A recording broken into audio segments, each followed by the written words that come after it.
Excellencies, today we are focused on saving our citizens and economies from the effects of the global pandemic. Equally important is to keep our focus on fighting climate change. Climate change must be fought not in silos, but in an integrated, comprehensive, and holistic way. Inspired by our traditional ethos of living in harmony with the environment and the commitment of my government, India has adopted low carbon and climate resilient development practices.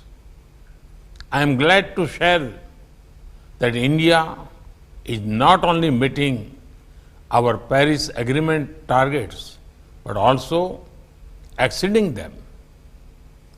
India has taken concrete action in many areas. We have made LED light popular.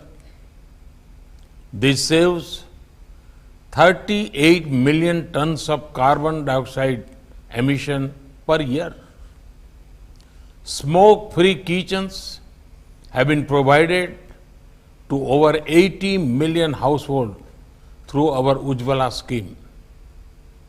This is among the largest clean energy drives globally. There are efforts to eliminate single-use plastics. Our forest cover is expanding. The lion and tiger population is increasing. We aim to restore 26 million hectares of degraded land by 2030, and we are encouraging a circular economy. India is making next generation infrastructure such as metro networks, waterways, and more. In addition to convenience and efficiency, they will also contribute to a cleaner environment. We will meet our goal of 175 gigawatt of renewable energy well before the target of 2022. Now, we are taking a big step ahead by seeking to achieve 450 gigawatts by 2030. Your Majesty, Excellencies, the International Solar Alliance is among the fastest growing international organizations with 88 signatories.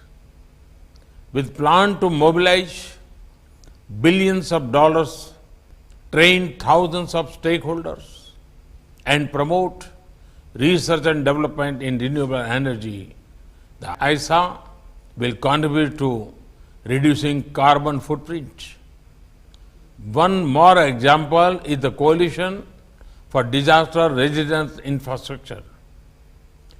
18 countries, including 9 from among the G20 and 4 international organizations, have already joined the coalition.